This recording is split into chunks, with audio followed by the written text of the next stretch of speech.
Lesson 1. Daily Factory Towns. Slater and Whitney's innovations were just the first steps in America's Industrial Revolution. During the early 1800s, entire cities began to emerge around factories. Mills in Lowell. During the War of 1812, Francis Cabot Lowell, a Boston merchant, found a way to improve on British textile mills. In Britain, one factory spun thread and a second factory wove it into cloth. Why not, Lowell wondered, combine spinning and weaving under one roof? The new mill that he built in Waltham, Massachusetts, had all the machines needed to turn raw cotton into finished cloth. After Lowell's death, his partners took on a more ambitious project. They built an entire factory town and named it after him. In 1821, Lowell, Massachusetts was a village of 5 farm families. By 1836, it boasted more than 10,000 people. Visitors to Lowell described it as a model community composed of small wooden houses painted white, with green blinds, very neat, very snug, very nicely carpeted. Lowell Girls. To work in their new mills, the company hired young women from nearby farms. The Lowell Girls, as they came to be called, usually worked for a few years in the mills before returning home to marry. These young women, and women like them in other mill towns, made an important economic contribution to American society by providing labor for the Industrial Revolution. Most sent their wages home to their families. At first, parents hesitated to let their daughters work in the mills. To reassure parents, the company built boarding houses, or buildings with many shared bedrooms and a kitchen that served meals. The company also made rules to protect the young women. British author Charles Dickens toured Lowell in 1842. The Lowell Girls impressed him. He later wrote, primary source, "It is their station to work. And they do work. They labor in these mills upon an average 12 hours a day, which is unquestionably work and pretty tight work, too." Charles Dickens, American Notes and Pictures from Italy. Although factory work was often tedious, hard, and dangerous, many women valued the economic freedom they got from working in the mills. One worker wrote her sister Sarah back on a farm in New Hampshire. Primary source. "Since I have wrote you, another payday has come around. I earned $14.50. I like it well as ever, and Sarah, don't I feel independent of everyone?" From Lowell Offering, Writings by New England Mill Women. In Lowell and elsewhere, mill owners hired mostly women and children. They did this because they could pay women and children half of what they would have had to pay men. Child labor. Boys and girls as young as 7 worked in factories. Small children were especially useful in textile mills because they could squeeze around the large machines to change spindles. Today, most Americans look upon child labor as cruel. Yet in the 1800s, farm children also worked hard. Most people did not see much difference between children working in a factory or on a farm. Often, a child's wages were needed to help support the family. Long hours. Working hours in the mills were long, 12 hours a day, 6 days a week. True, farmers also put in long hours. However, farmers worked shorter hours in winter. Mill workers, in contrast, worked nearly the same hours all year round. As industries grew and competition increased, employers took less interest in the welfare of their workers. Working conditions eventually declined. Changes at home. The Industrial Revolution had a great impact on home life. Previously, most Americans worked in agriculture. The entire family lived at home and farmed the land together. In the Northeast, some families took part in cottage industries, making goods at home. Local merchants supplied them with materials such as wool.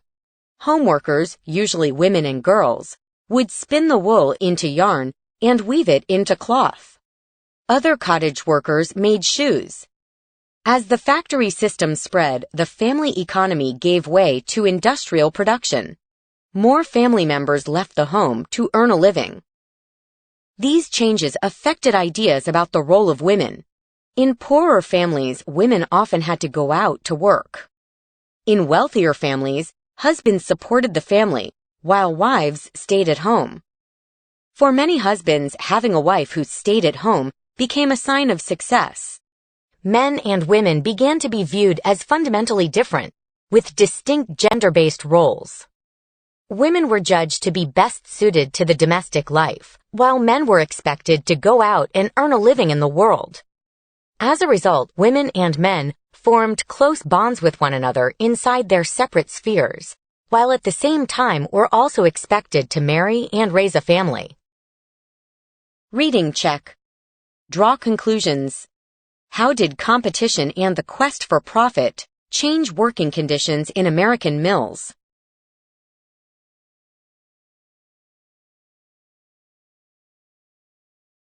How did cities expand?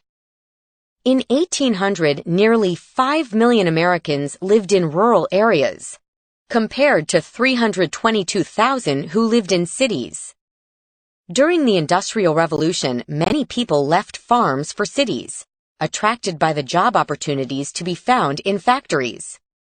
As investors found that factories produced a profit, they invested those profits in building more factories, which attracted still more workers from farms.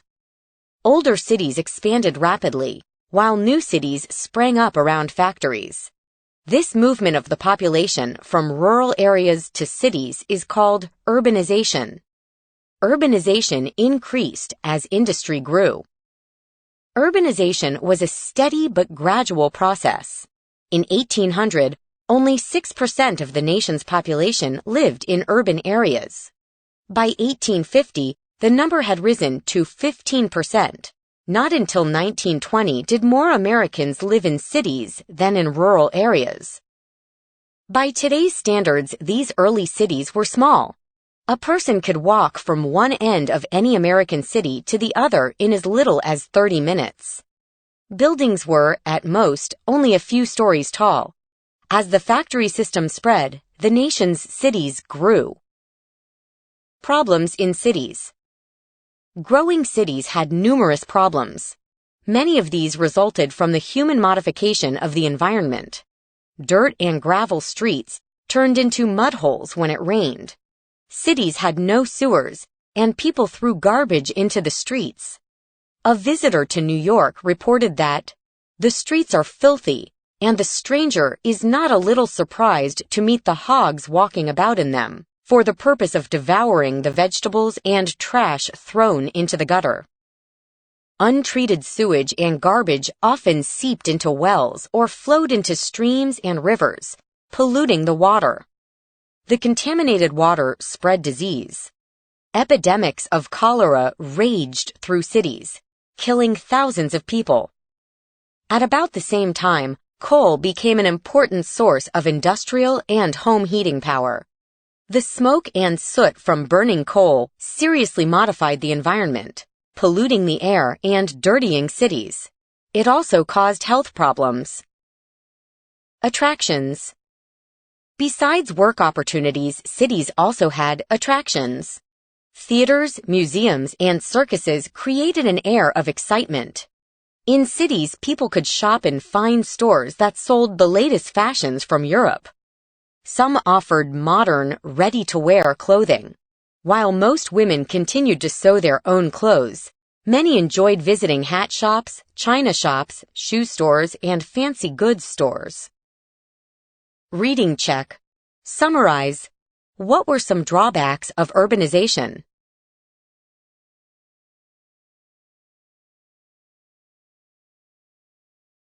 New inventions. Northern industry grew steadily in the mid-1800s. Most Northerners still lived on farms. However, more and more of the Northern economy began to depend on manufacturing and trade. The 1800s brought a flood of new inventions in the North. In Massachusetts and Connecticut, a European visitor exclaimed, "There is not a laborer who has not invented a machine or a tool." Americans of the period were a practical people. Americans, and especially Northerners, looked to science for new and useful applications that could be put to work at once. They expected technology to bring economic development and to change the way people lived. Technology refers to ways of doing things, sometimes involving advanced scientific knowledge, or tools that make use of advanced knowledge. Innovation is coming up with new ways of doing things. During the colonial period, such as Franklin's lightning rod had brought limited and modest changes to daily life in America. By comparison, the 1800s transformed American life. In 1834, Philo Stewart developed a cast-iron stove small enough for use in an average kitchen. His factory-built wood-burning stove was a great success. About 90,000 were sold. The cast-iron stove was only one sign of the way Northern factories were changing the lives of ordinary people. Joseph Henry, a New Yorker, showed that electric current could be sent through a wire over long distances to ring a bell. His work paved the way for later inventions. Thomas Davenport, a blacksmith, invented an early type of electric motor in 1834. Both inventions were adapted and marketed. Competition among inventors brought about more innovation. In 1846, Elias Howe patented a sewing machine. A few years later, Isaac Singer improved on Howe's machine. Soon, clothing makers bought hundreds of the new sewing machines. Workers could now make dozens of shirts in the time it took a tailor to sew one by hand. Farm machines. Some new inventions made work easier for farmers. In 1825, Jethro Wood began the manufacture of an iron plow with replaceable parts. John Deere improved on the idea when he invented a lightweight steel plow. Earlier plows made of iron or wood had to be pulled by oxen, which were strong but slow. A horse, less strong but faster than an ox, could pull a steel plow through a field more quickly. In 1847, Cyrus McCormick opened a factory in Chicago that produced mechanical reapers. The reaper was a horse-drawn machine that cut and gathered wheat and other grains. McCormick's reaper could do the work of 5 people using hand tools. Other farm machines followed. There was a mechanical drill to plant grain, a threshing machine to beat grain from its husk, and a horse-drawn hay rake. These machines helped farmers raise more grain with fewer hands. As a result, thousands of farm workers left the countryside. Some went west to start farms of their own. Others found jobs in new factories in northern cities. The telegraph connects the nation. Samuel F. B. Morse received a patent for a talking wire, or telegraph, in 1844. The telegraph was a device that sent electrical signals along a wire. It was a new technology that was made possible by scientific discoveries about electricity. Morse also devised a code of dots, dashes, and spaces, so messages could be sent. The dots stood for short tones, the dashes for long tones. This system of dots and dashes became known as the Morse code. Congress gave Morse funds to run wire from Washington, D.C. to Baltimore. On May 24, 1844, Morse set up his telegraph in the Supreme Court chamber in Washington. As a crowd of onlookers watched, Morse tapped out a short message. "What hath God wrought?" A few seconds later, the operator in Baltimore tapped back the same message. The telegraph worked. Morse's invention was an instant success. Telegraph companies sprang up everywhere. Thousands of miles of wire soon stretched across the country. News could now travel long distances in a few minutes. The telegraph helped many businesses thrive. Merchants and farmers could have quick access to information about supply, demand, and prices of goods in different areas of the country. The availability of nearly instant information about markets changed the way goods were sold and contributed to the development of a nationwide market. The telegraph connected the nation in a completely new way. Almost every American town eventually had a telegraph, providing rapid communication from coast to coast. Ordinary people could communicate quickly with distant family and friends. The presence of telegraph offices in cities and towns was yet another of the many attractions that helped drive urbanization. The telegraph is an example of how scientific discoveries influenced daily life during the 1800s. Reading check. Identify implied main ideas. How did the invention of new farm machines contribute to urbanization in the North?